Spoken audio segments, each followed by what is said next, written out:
Bienvenidos a este video educativo integrador correspondiente a la asignatura Economía de la Educación.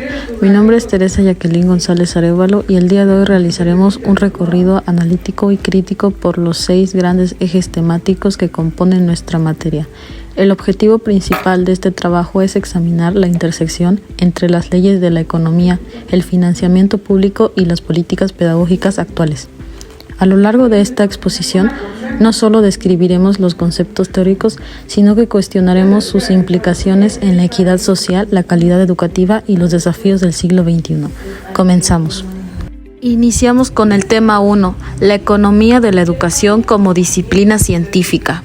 En los subtemas 1.1 y 1.2 analizamos cómo esta disciplina nace para aplicar las herramientas micro y macroeconómicas al estudio del fenómeno educativo. La educación vista desde sus fundamentos económicos no es un gasto a fondo perdido, sino un proceso de producción de capacidades. Sin embargo, desde una postura crítica, es peligroso reducir el acto pedagógico a una simple ecuación de insumo-producto. La educación posee un valor intrínseco de emancipación humana que no siempre puede cuantificarse en términos monetarios. Pasando al subtema 1.3 sobre la relevancia económica de la educación, encontramos diversas posiciones teóricas. El pensamiento económico clásico y neoclasista siempre ha reconocido que el conocimiento mejora la capacidad de trabajo. No obstante, la postura crítica advierte que considerar la formación escolar únicamente como un bien de inversión distorsiona el rol de las escuelas, convirtiéndolas en fábricas de fuerza laboral subordinadas a los ciclos de producción del mercado. Continuamos con el tema 2, los enfoques de la economía de la educación. En los subtemas 2.1 y 2.2 abordamos los enfoques predominantes destacando el Manpower Approach o enfoque de planificación de la mano de obra. Este modelo intentó calcular históricamente cuántos profesionales o técnicos necesitaría una nación a futuro para moldear la matrícula escolar en función de ello.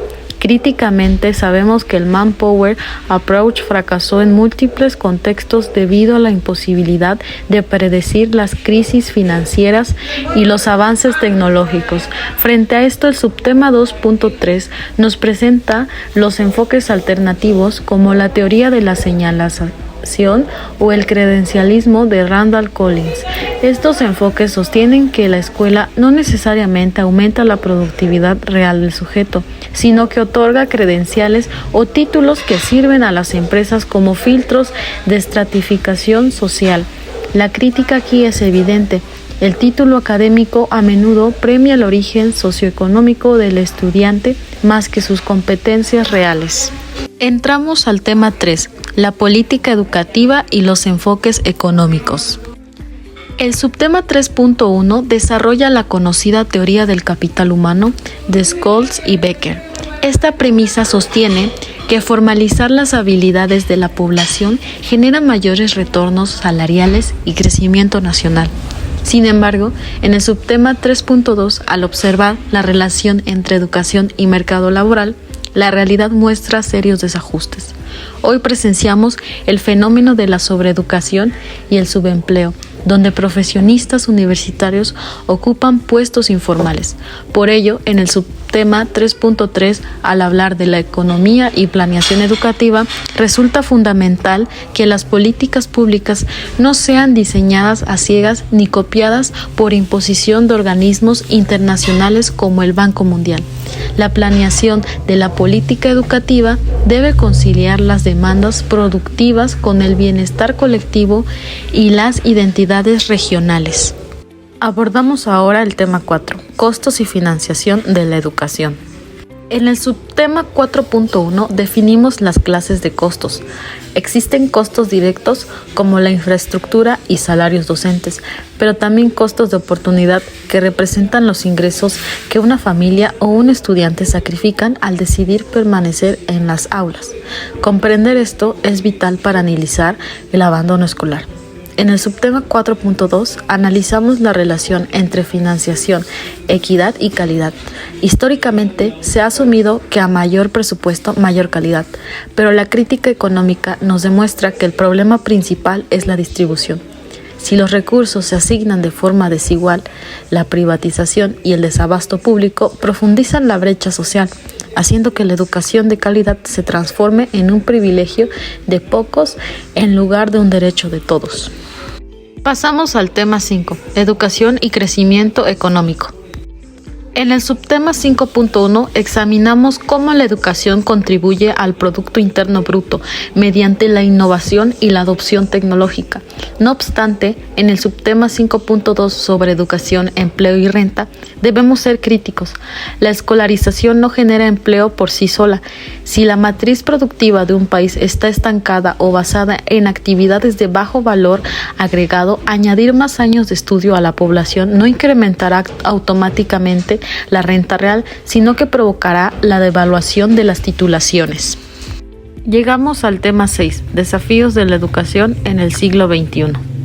El subtema 6.1 aborda los objetivos de la Agenda 2030, específicamente el ODS 4, que exige una educación inclusiva, equitativa y de calidad. El gran desafío actual es superar las barreras de financiamiento y la brecha digital post-pandemia. Finalmente, en el subtema 6.2.1 analizamos de forma comparada 4 modelos educativos internacionalmente reconocidos. Singapur es un modelo enfocado en la meritocracia, la rigurosa selección docente y la alineación total con la innovación tecnológica. En China está caracterizado por la masificación, la disciplina académica y la planificación estatal orientada al desarrollo estratégico. En Cuba, centrado en la cobertura universal, la equidad y la erradicación del analfabetismo con una fuerte inversión del Estado en salud y educación a pesar del bloqueo económico.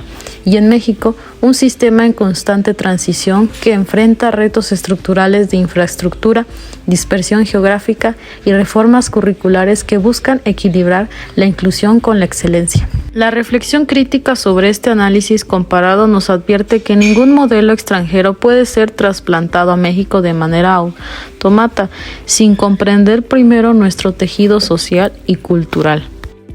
En conclusión, la economía de la educación es una herramienta imprescindible no para mercantilizar la enseñanza, sino para visibilizar las injusticias presupuestales y exigir políticas públicas eficientes. Nuestro reto como profesionales de la educación es garantizar que el desarrollo económico camine siempre de la mano con la justicia social y la formación integral. Agradezco su atención a esta exposición.